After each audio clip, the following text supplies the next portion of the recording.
హే ఆటగాళ్ళు, అలాగే beautiful girls అవును కొంచెం సబ్స్క్రైబ్ చేసుకోండి. పక్కన ఉన్న బెల్ ఐకన్ కూడా ఆన్ పెట్టండి బాబు. అలాగే ఆడి ముఖాన్ని ఒక కామెంట్ చేయండి. అలా పడి ఉంటాడు ఏటే వీడియోలో అక్కడక్కడ తెలుసుకుందాం. ఇటు ఉంటానైతేనే. సరేలే, నువ్వు ఎలాగో ఇంట్రో ఇచ్చా కదా, ఇంక వీడియో స్టార్ట్ చేసేస్తా. ప్రీవియస్ ఎపిసోడ్ లో లాతో కలిసి ఓడెన్ కోటకు లూఫీ వెళ్తాడు. అక్కడికి వెళ్ళిన తర్వాత కినెమో మిగతా వాళ్ళ సమాధులు కాపాడడంతో ఏంటి వీళ్ళందరూ చనిపోయారా, నమ్మలేకపోతున్నాను అని లూఫీ అనే సమయంలో కినెమో బతికి ఉండడం, అప్పుడే మోమో అడవులోంచి బయటికి రావడం, లూఫీ వాళ్ళ టీం కూడా అదే సమయంలో ఆ చోటుకి చేరుకోవడం జరుగుతుంది. ఇదంతా ఇలా ఉంటే కినెమో 20 సంవత్సరాల గతం నుంచి ఇక్కడికి వచ్చామని చెప్పడంతో ఎపిసోడ్ ఎండ్ అవుతుంది. ఇక ప్రెసెంట్ గా వస్తే ఎప్పుడైతే కినెమో టైం స్కిప్ చేసి 20 సంవత్సరాల ముందుకు వచ్చాడంటాడో, నువ్వేం మాట్లాడుతున్నావు అని చాపర్, ఇదెలా పాసిబుల్ అని లూఫీ, ఇది నిజమా అని సాంజీ, ఇక క్యారెట్ అయితే నేను అప్పటికి పుట్టే ఉంటానని లెక్కలేసుకుంటూ ఉంటుంది. ఇక నామి ఏమో టైం స్కిప్ ఎలా చేయగలరు, ఇది అసాధ్యం, నువ్వు చెప్తున్నావు కానీ అర్థం కావట్లేదు, వివరించు అని చెప్తుంది. ఇక క్యారెట్ లూఫీ కూడా ఫుల్ డీటెయిల్స్ చెప్పరా అని తొందర పెడుతూ ఉంటే ఇక కినెమో, ఇక్కడ నిజమేమిటనేది నేను ప్రతిదీ మీకు వివరిస్తా అర్థమయ్యేలాగా. అసలుకి నిజమేమిటంటే ల్యాండ్ ఆఫ్ వానాలో ఇక్కడే ఓడెన్ కోట ఉండేది. అయితే ఇది కేవలం మారు పేరు మాత్రమే. నిజానికి దీని పేరు కోరి కోట. ఎందుకంటే కోరి ప్రజలు ఓడెన్ ఇష్టపడడంతో దీనికి మారు పేరుగా కోరి కోట అని పెట్టడం జరిగింది. ఇక లూఫీ కూడా మమో ఫాదరే కదా అనడంతో మమో కూడా అవును మా ఫాదరే అంటాడు. ఇక కినెమో, మా ప్రభువు ఓడెన్ చాలా ధైర్యం కల వ్యక్తి. ఆయన కోచికి సుకుయాకి కుమారుడు. అదే సమయంలో ల్యాండ్ ఆఫ్ వానాకి షోగాన్. అంతేకాకుండా అతను పదే పదే హింసాత్మక ఘటనలకు కారణమయ్యేవాడు మరియు అతను ఫ్లవర్ క్యాపిటల్ నుంచి బహిష్కరించబడ్డాడు. అలా కినెమో చెప్తుండగా లూఫీ చాపర్, ఏంటి బహిష్కరించబడ్డాడా? అవును, యువరక్తం, అందులోని ఫ్లవర్ క్యాపిటల్ చాలా చిన్నది అవడం వల్ల చాలా బోరింగ్ గా ఉండేది. ఆ సమయంలోనే ల్యాండ్ ఆఫ్ వానాలో చట్టం లేని ప్రాంతం ఉండేది. అక్కడ ఉన్నవారందరూ సొంత చోటు నుండి బహిష్కరించబడిన నేరస్తులు మరియు రోనిన్స్ అక్కడే సమూహంగా ఉండేవారు. ఆ ప్రదేశం చాలా దుర్భరంగా ఉండడం వల్ల షోగన్ కుటుంబం దానిని పట్టించుకోవడం మానేసింది. దాని పేరే కూరి. ఇలా కినెమో చెప్తూ ఉండగా ఓడెన్, ఇది ఎంతో ఎక్సైటింగ్ గా ఉంది. ఇక కినెమో కథ కంటిన్యూ చేస్తూ ఉంటాడు. యువరత్నం కదా అన్ని ప్రదేశాల్లోంచి వెలివేయబడ్డ కూరీలోకి అడుగు పెట్టాడు. అప్పుడే ఇక ఏముంది, అక్కడున్న నేరస్తులు మరియు రోనెన్స్ అందరూ కలిసి ఓడెన్ మీదకి దాడి చేయడానికి వెళ్తారు. ఇక అంతే, ఓడెన్ అందరికి లెఫ్ట్ రైట్ ఇస్తుంటే ఒక ఆటగాడు వేటకి వెళ్తూ ఉంటాడు. ఆడు మావోడనా? నోరు మోస్తావా? ఓడెన్ వెంటనే వాడిని తన్ని ఆమెని కాపాడతాడు. అప్పుడే ప్రెసెంట్ లో లూఫీ చాపర్ ఇంట్రెస్టింగ్ గా కథను వింటూ ఉంటే ఒక పక్క క్యారెట్ కూడా అలా వీళ్ళతో పాటు ఎక్సైట్ అవుతూ ఉంటాడు. ఇక కినెమో, కోరిలో మోస్ట్ డేంజరస్ మ్యాన్ ఎవరో తెలుసా? ఆ ప్రాంతంలో ఉన్న రఫియాన్స్ నడిపించే అసురా డోజీ. ఎప్పుడైతే డోజీ మరియు ఓడెన్ ఎదురు పడ్డారో యుద్ధానికి సై అంటారు. ఇక ఓడెన్ కి డోజీకి ఫైట్ అవుతుంటే అప్పుడే ఓడెన్ గాలిలోకి లేచి డోజీని నరికేస్తాడు. ఓడెన్ అంతెత్తు మనిషిని అందంగా ఓడించడంతో అతను రఫియాన్స్ కి నాయకుడు అయ్యాడు. అయితే సాంజీ నామి అతను ఎంతో ప్రతిభావంతుడని, కోరిని కాపాడాడని మాట్లాడుకుంటూ ఉంటే కినెమో, పైగా ఓడెన్ ఆ పట్టణంలో మార్పు తెచ్చాడు. మొదటగా అతను రఫియన్స్ కి పనిచేయడం నేర్పించాడు. అలాగే పట్టణాన్ని అభివృద్ధి చేసి కోటను నిర్మించాడు మరియు ప్రతి ఒక్కరికి ఫారెడిస్ ఫామ్ సొంతం అన్నాడు. ఇక కోరి నవ్వులతో నిండిన స్వేచ్ఛ ప్రపంచంగా మారింది. అలాగే ఓడెన్ కి డెమ్యో ఆఫ్ కోరిగా బిరుదును కూడా ఇచ్చారు. షోగాన్ ద్వారా సుగుయాకి సమ ఓడెన్ సమ కేవలం 20 సంవత్సరాల వయసులోను సాధించింది. అదే కాదు, ఒక నదిని మరియు రివర్లను నిర్మించడం, అవి ప్రాంతాలతో అనుసంధించడం ద్వారా ప్రజలకు సంతోషం కలిగింది. అతను కోరి ప్రజల అభిమానాన్ని పొందిన దమ్యో. కానీ ఓడెన్కి అంతమంది సామంతులు ఉన్న పాలనకి సరిపోలేదు. అది ఆయన చెబుతూనే ఉన్నాడు.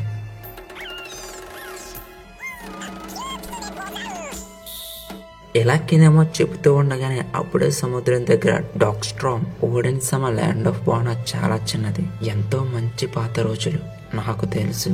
అది ఇదే బీచ్. మేము ఒకరోజు ఈ ఒడ్డుకే కొట్టుకుని వచ్చాము. అక్కడ ఉన్న ప్రజలందరూ మమ్మల్ని మాట్లాడే కుక్క మరియు పిల్లి అని పిలిచేవారు. అలా ప్రజలు మమ్మల్ని కొడుతూ ఉండే సమయంలో ఓడెన్, వారందరికీ భిన్నంగా ఉన్నారు. ఆపండిరా, వారు మిమ్మల్ని ఏం చేశారు?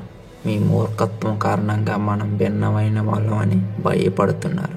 దానికి మనం సిగ్గుపడాలి. అలా ఓడెన్ వాళ్ళ వైపు చూసి నవ్వుతో పలకరించడంతో ఇక్కడ డాగ్స్ట్రామ్స్ కళ్ళ నుంచి కన్నీరు కారుతూ ఉంటుంది. ఏడకు మామ ఏడకు, కష్టాలన్నీ మనకే వస్తాయి. నీకంత కష్టం వచ్చిందిరా బాబు. మామ కష్టం నా కష్టం కాదా అన్న, అలా మాట్లాడతావు? సరేలే. డాగ్స్ట్రామ్స్ అలా కళ్ళు తుడుచుకుంటూ ఆయనే మమ్మల్ని రక్షించాడు. ల్యాండ్ ఆఫ్ ఆనర్లో సమురాయిని చూసి వైట్ బీడ్ మైమర్చిపోయాడు. మరియు రోజర్ ఆయన్ని మెచ్చుకున్నారు కూడా. అందుకే ఆయన మా నిజమైన హీరో, అతను మా యజమాని అంటూ గౌరవంగా ఆకాశం వైపు చూస్తూ గట్టిగా అరుస్తూ ఉంటే ఇక్కడ కినెమో ఏమో ఓడెన్ సమ చాలా సరదాగా డైనమిక్ గా మరియు ఉల్లాసంగా ఉండేవారు. అతని పట్టుదల మరియు మంచి స్వభావం వల్ల కూరి గొప్ప ప్రాంతంగా మార్చారు. ఇలా గతాన్ని తలుచుకుంటూ కినెమో బాధపడుతూ ఉంటే అప్పుడే నామే ఇప్పుడు ఖైదో కారణంగా ఇది ఎలా మారింది. ఇక దీంతో అక్కడ ఉన్న కినెమో నుంచి మోమో లూఫీ దాకా రక్తం మరిగిపోతూ ఉంటుంది ఖైదో మీద. వాళ్ళకే ఏటన్నా, నాకు మరిగిపోతుంది ఇక్కడ. అందుకే ఎండలో కూర్చోవు అన్నా. సరేలే. ఇక కినెమో కథని కంటిన్యూ చేస్తాడు. కైడో మరియు ఓరాచి రహస్యంగా ఒక్కటై ఓడిన్ పై దాడి చేశారు.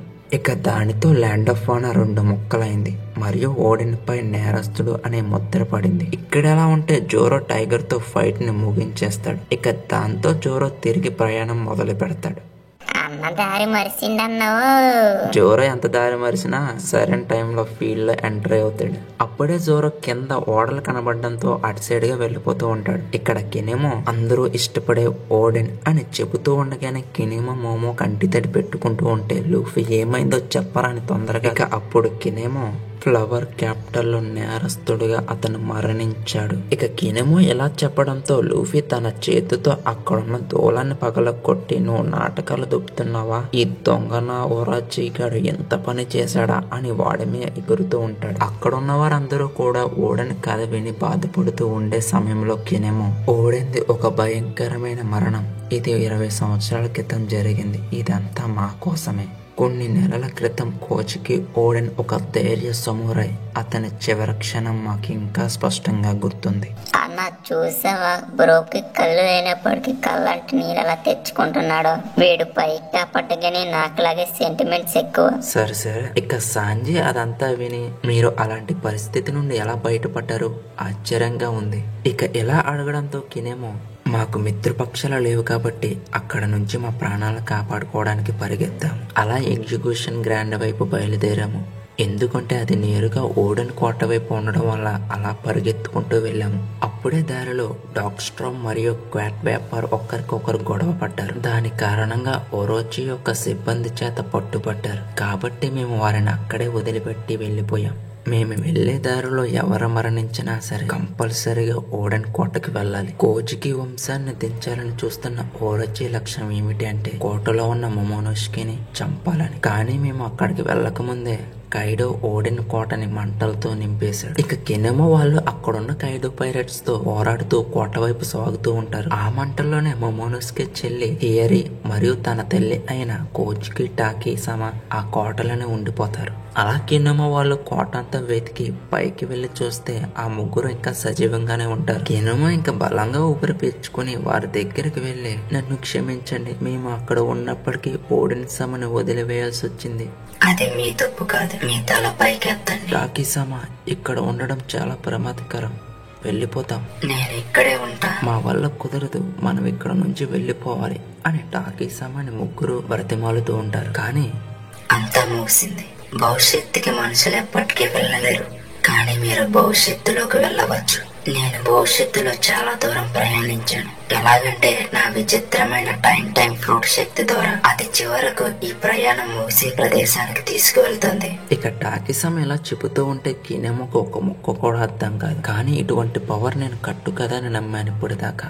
అయితే మీరు ఓడెన్ సమని మీట్ అవ్వచ్చు కదా అని అడిగితే టాకిసమ అప్పుడే కలవచ్చు, కానీ నేను ఇక్కడే ఉండాలని సమాధానం ఇస్తుంది. ఇక కినెమో, మనం నిజంగా భవిష్యత్తుకి వెళితే ఓడెన్ సమక్కలను తప్పకుండా నెరవేరుస్తాం. అలాగే ఓరోచి మరియు కైడోని అంతు చూస్తాం. మేము ఖచ్చితంగా ఈ దేశాన్ని కాపాడడానికి ప్రయత్నిస్తాం అని కినెమో చెప్పడంతో టాకీసమ మొమోనోస్కిని చూసుకోమని అక్కడ నుంచి ఫ్యూచర్ కి పంపిస్తుంది. వెంటనే ప్రస్తుతం ఉన్న ఓడెన్ శిథిలాల కోట దగ్గరికి ఆకాశం నుంచి ఊడిపడతారు. అందరూ కూడా మేము కలకంటలేదు కదా అని ఆశ్చర్యపోతూ ఉంటే మొమో సిస్టర్ అలాగే వాళ్ళ అమ్మ ఫ్యూచర్ లో ఉండిపోవడంతో మొమో ఏడుస్తూ అక్కడంతా వెతుకుతూ ఉంటాడు. అప్పుడే కినెమో కినెమో వాళ్ళు సమాధుల దగ్గరికి వెళ్తారు. అప్పుడే వారికి అర్థమవుతుంది టాకీసమా చెప్పినట్టు టైం ఫ్రూట్ వల్ల ఫ్యూచర్ నుంచి ఇక్కడికి వచ్చారని.